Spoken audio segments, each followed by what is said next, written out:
Today we have a dishwasher that isn't draining. It's a very common problem for dishwashers. And we're going to cover several different things you can do to get it going. Usually it's pretty easy. This particular one ended up having a piece of glass stuck right next to the impeller. So when the impeller would try to spin, it was like rubbing up against a piece of broken glass. And that's pretty common. We'll cover some other things too. So we're removing the filter, reaching in there to see if we can feel anything. Be careful when you do that because there could be broken glass in that filter housing area. We're gonna set it for drain and then we'll listen to it.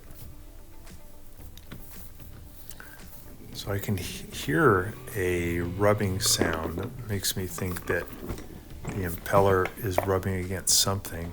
So I pulled off the kick panel and now I'm reaching in and I can feel that the drain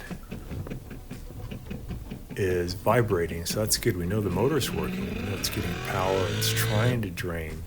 And I can feel maybe more vibration than is normal. So that points to that pretty common thing where the impeller is rubbing against something. And now I'm just bailing out all the water that's in that sump area underneath the filter.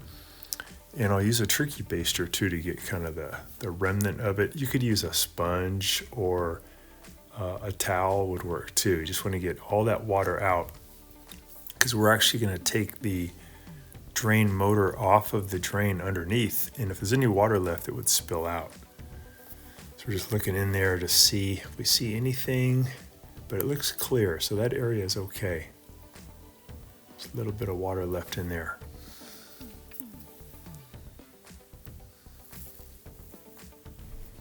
Okay, now we're going to put a little towel, washcloth underneath the drain because we get a tiny bit of water coming out. Need some pliers to squeeze in on the hose clamp, and then we can pull this black rubber boot, the drain boot, off of the drain assembly. We're going to look inside that tube and see if we see anything caught in there. Sometimes you'll see something right there. And then we're gonna look inside this plastic tube. That's where the water shoots out. Sometimes you'll see a little piece of glass or something sticking in there, but it looks okay. So we wanna take the motor out. I'm gonna take this little power connector off. And then these motors usually have a plastic catch you have to release. And then I'm gonna turn it to my left, away from me. Here's the drain motor. So the impeller looks okay. It looks a little bit banged up like it was rubbing against something. It's turning good, but I see this big chunk of blue glass. Maybe it came out from a wine glass and that got sucked into the drain. It got past the filter somehow.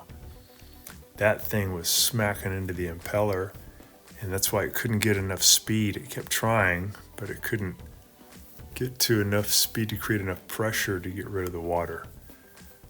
So that's a common problem.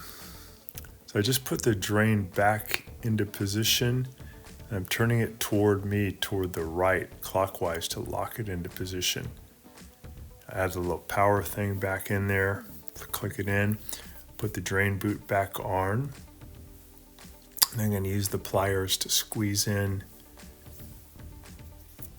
There's that big chunk of glass. I'll squeeze in there and then I'll push that clamp back in. I want to make sure that clamp is on that boot and I'll wipe out any water remaining. We'll try it now.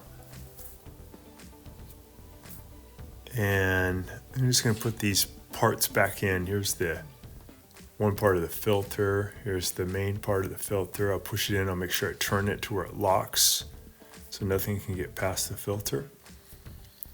Put the spray arm back in, and then there's a big nut. I want to turn that nut until it engages and locks the spray arm into position. I'm using my left hand to turn that thing.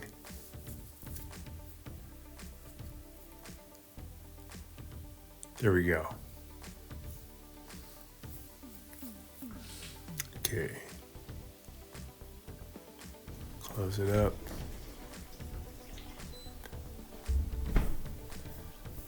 Set it for drain.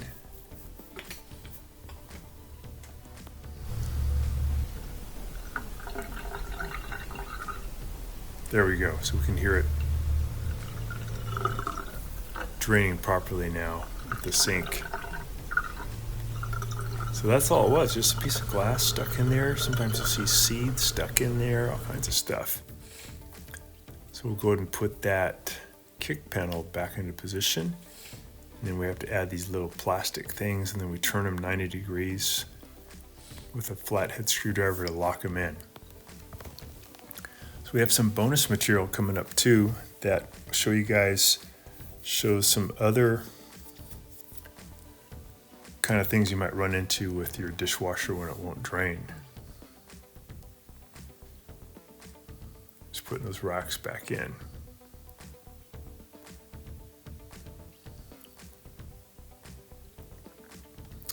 So here's the bonus material. You can check this thing up near the sink called the air gap. Just pull the silver cover off and then you pry off the top of the air gap, and you might find some stuff caught in there. You can just grab it and throw it away, and that often will solve a problem of a dishwasher that won't drain.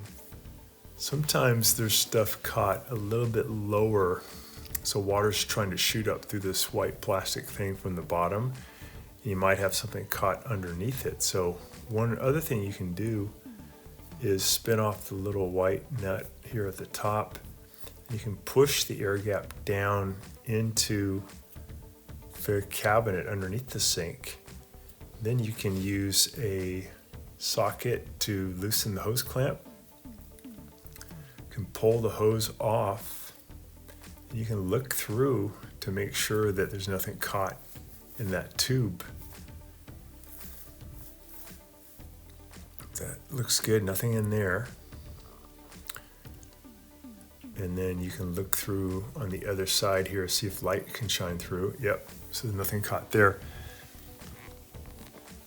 This is on a different dishwasher. I set it for drain. Water does come out, but it's really anemic. It should be shooting out, but it's just barely moving. You can grab the drain tube and shake it, and sometimes that'll knock loose something that's in the drain tube. So that's a good idea. Now this is underneath that same dishwasher. I'm pulling back the drain tube off of the drain pump, and I see something caught in there. So that might be what it is. So I pulled it out, and maybe that's the top of a bottle. It got caught in there. So we're going to put the hose back on, put the hose clamp on nice and securely, and then we'll get the dishwasher back on its feet and fill it up and see if it'll drain now. So I'm putting the little white nut back onto the air gap, the washer first, and then the white nut, get it nice and tight. We've got the hose connected back to it underneath.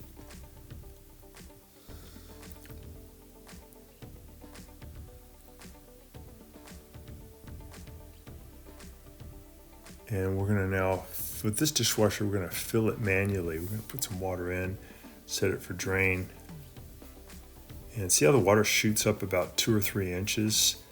So that's what should happen. Watching our video, and please subscribe to our channel when you get a chance, and also click the little bell notification button so we can send you weekly videos on all the different ways of fixing appliances around your home and saving you lots of money.